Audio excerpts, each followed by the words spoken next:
the main question, I think, kind of boils back down to environments. And so I do want to talk about environments and basically, why do environments exist? If you are unfamiliar, we have three new environments that were announced in the rules reference update of 1.7. There's the current environment, which incorporates everything from Age of Apocalypse, the waves surrounding that, all the way to present. We have the legacy environment, which is everything that's ever been printed for the game, and then a limited environment, which I put this on my YouTube videos that was talking about this beforehand because I had a lot of confusion around what the limited environment was, but I pinned a comment because after I published those videos, I saw some discussion and kind of had that realization that I think the limited environment is not necessarily anything that is super relevant right now, but in 10 years, if somebody wanted to come back and snapshot the game state on December 23rd, 2025, they could limit the environments in which they were playing to the current environment that it is now. Because as we get more and more products, we are going to be rolling off older products that then are no longer part of the current environment. So you can kind of snapshot in time. I am still a little unsure why that was explicitly defined in the rules. I know that the environments are labeled beta, and I think also the consensus around that is that it is a test of kind of how the environments are working. And so all of this is kind of taken with a grain of salt because this could change. I think they are listening to the community and trying to get the best kind of feel of how they want to pursue environments in the future. And the limited environment, I believe, by defining it, causes more confusion than it benefits it provides. What do you all think about that? I have a hard time understanding the limited environment. I do understand the need for a current environment, especially because in that article that they posted, they did talk about one of the FAQs that they posted was are basically the current environment is where the lead designers are going to be focusing the majority of their scope when it looks at balancing products. Because as you saw in like Lord of the Rings, towards the end of the life cycle, there was no current legacy environment for Lord of the Rings. So at the end of the life cycle, there were decks out there that were absolutely bananas broken. Just horrible. Is that a bad thing in a cooperative game? I don't know. I don't personally think so, but I understand the desire to allow players to come into the game, go to an event, and have a deck that does not feel like it is absolutely overpowered by somebody else who has just been playing the game for longer and therefore has access to a greater card pool. So I get that and I respect that, and I think that that is okay. That being said, I do hope that we get ways to get some of the older content and not just have it be out of print forever, because that would feel a little sad, I think. Especially with no news of reprints in the upcoming 12 months. So my biggest concern at this point is if we do not get reprints, if we do not get redos or revisited heroes, which is the kind of the terminology that they use for like a redesigned Captain America, I am a little concerned about the unavailableness of a lot of the bigger names in the game, because the current environment has a lot of the smaller names in the game of attracting those new players. That's I think my biggest concern. Matt says that the biggest issue with the current environment is that there is very, very little synergy with anything. Aspects are super limited. That's a really important point, I think. Yeah, no, that makes a lot of sense. Like, we have Silk, we have a Web Warrior, but we don't have... I don't believe Web of Life and Destiny was reprinted in her pack, and so we cannot really play Web Warrior things with her, because in the core, in the current environment, there's not a lot of synergy amongst cards that are available. So that is, I think, also a concern. I have not deck built in the current environment. Have people been doing that? Have people tried that? Because it kind of boils down to, we have 19 heroes in the current environment, and it's about a third of the total amount of heroes in the game, along with player cards in the game. So it is a pretty concise group of cards to deck build with. So I'm curious if anybody has tried deck building, and if that has been successful. How do you even play firepower in the current environment? That's a great question. And I think something that potentially could get fixed as we go through and add more and develop with a current environment in mind. So I do believe that this announcement,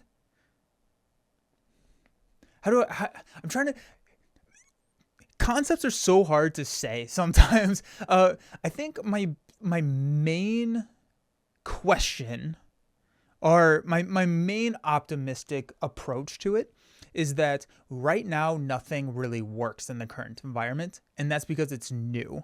And it's because we haven't necessarily seen an entire wave developed, or an entire current environment designed around the idea of a current environment.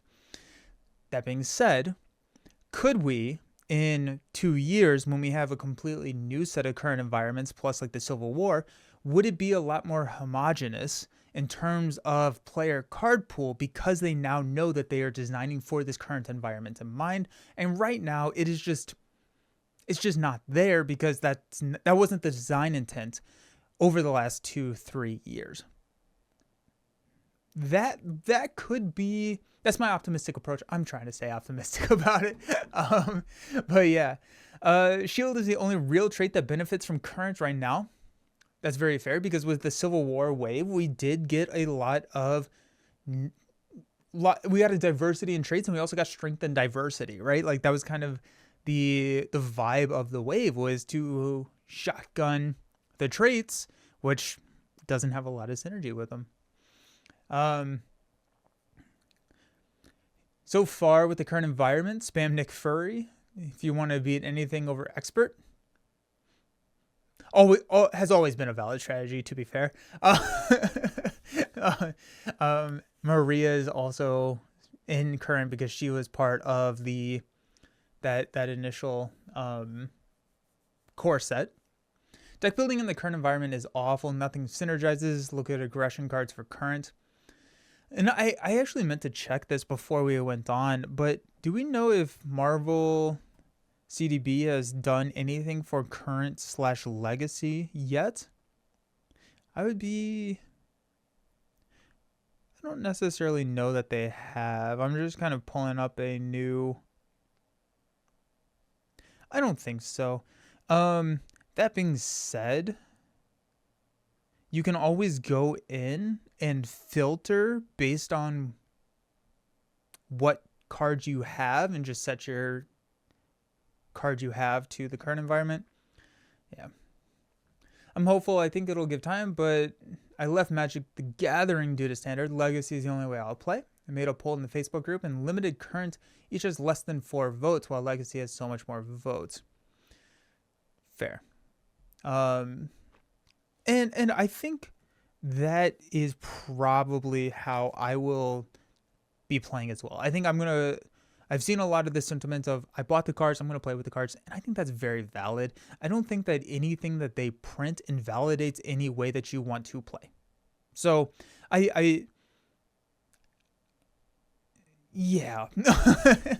I do have a concern with this current environment. For example, the Defenders is coming. Once the Defenders are out of the current, there's not going to be any more player cards related to Defenders. I think that's probably a very valid take. I would say yes, that would make a lot of sense. I looked at Justice and current. There's 9 events, but several are locked in various ways or do not remove threat. There's only 3 Justice heroes beyond the core box. Nick has preps and upgrades. Jubilee has 3 steps ahead and multi-talented. Shuri has infiltration. Interesting. Yeah. And again, I'm holding on to that optimism that it feels awkward because it is awkward because we have not had a full wave designed under the idea that there is going to be a limited and current environment.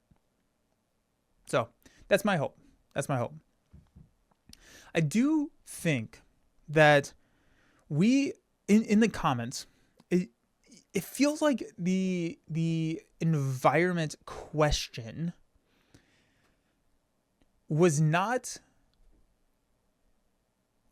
didn't just bother one type of player. It bothered both veteran and new players, but for different reasons. I think veterans kind of had this feel, that myself included here, that they were saying like, hey, you can't play with those cards. And I think that's how it came across. And I think there's also a negative connotation with the word limited environment. I think I hear limited, and I guess it is current environment, but it feels like a limited environment. And for whatever reason, that has a negative connotation in my mind. New players, I have seen people comment and talk about how it's a lot to get into the game. I do hope that messaging around what is currently available, how to get into the game, and I understand that a lot of that does come from the community, but I do think that there is some need from Fantasy Flight Games to help maybe put out a buyer's guide or something similar to that for new players as they approach the game, because limited, current, legacy are all they're confusing, right? This is what I do, and I'm struggling to understand all of it. I think I understand the concept of it, but they also said that this is not going to be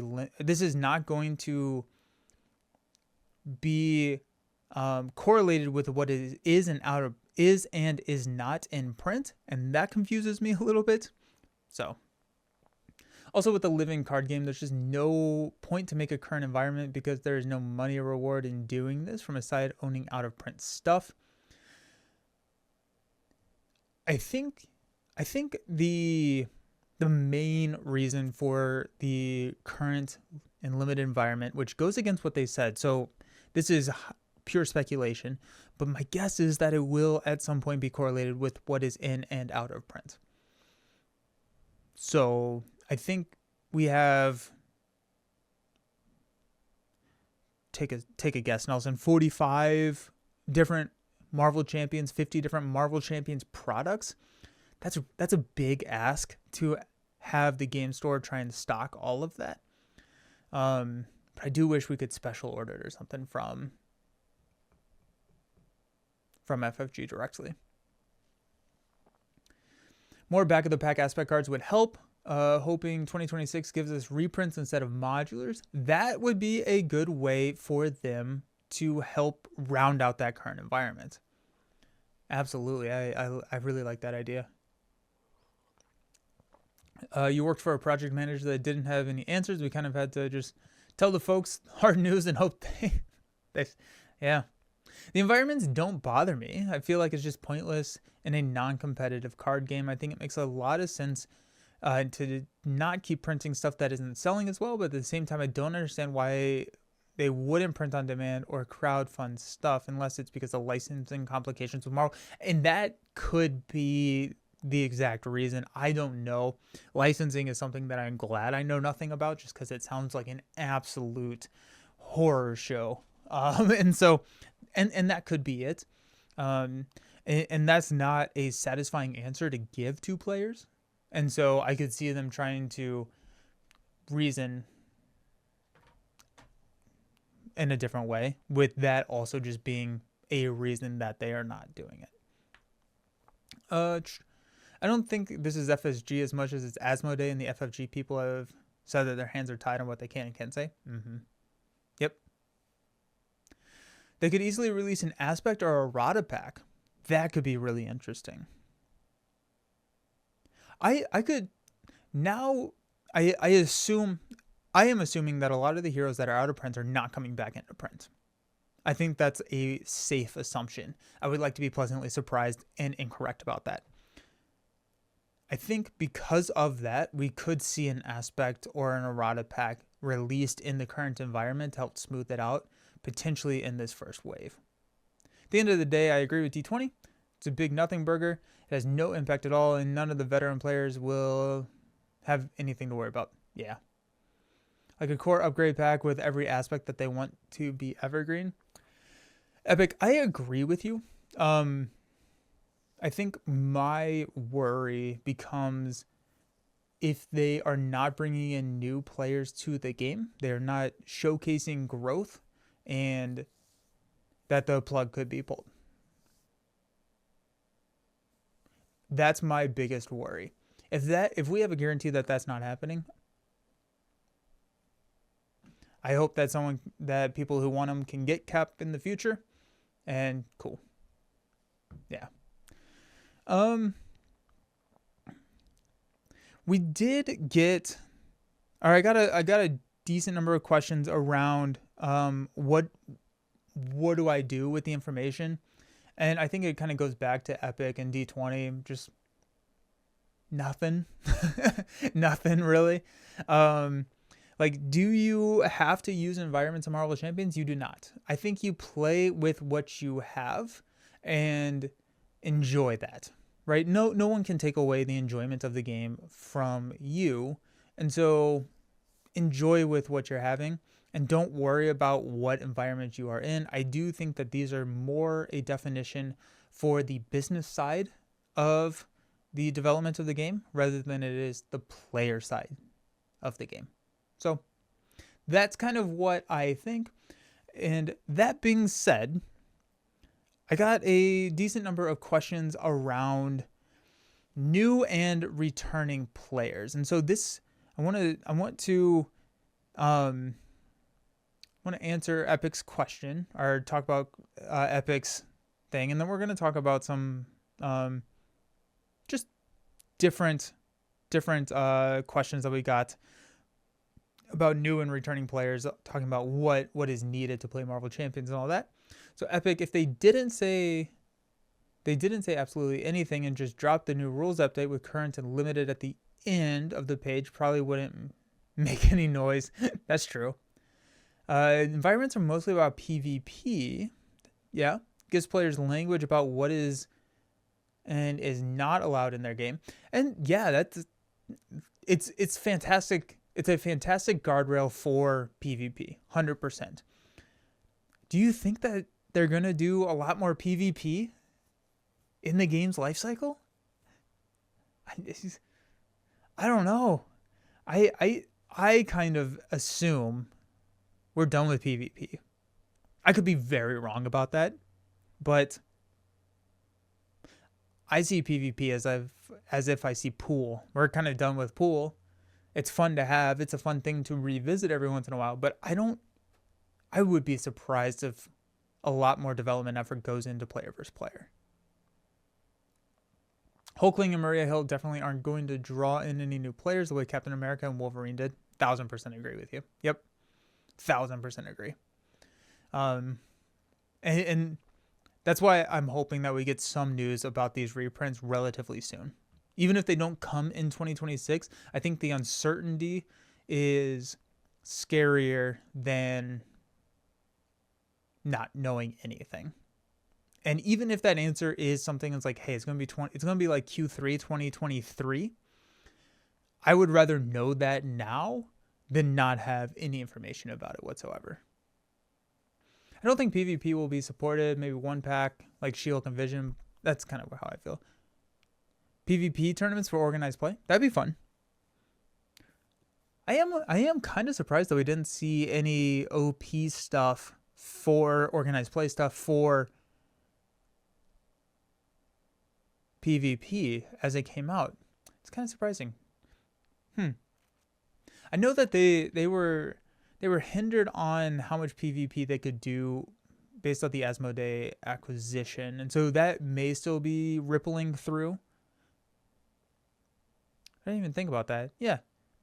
Has anyone's local game store done any PvP? My local store did a Loki event post PvP coming out, but they have not done any PvP. In regards to new players, as long as they keep putting big names such as Daredevil, I don't see a problem. Daredevil is a big name. That is very, very valid. I think, yeah, Daredevil's a big name. I don't think that I fully connected all those dots. The fact that we will have a big name, and then we also have all the characters in the core sets. We have Iron Man, we have Spider-Man. We have a lot of characters that can pull people into the game. So I'll be interested to see how the marketing happens going forward.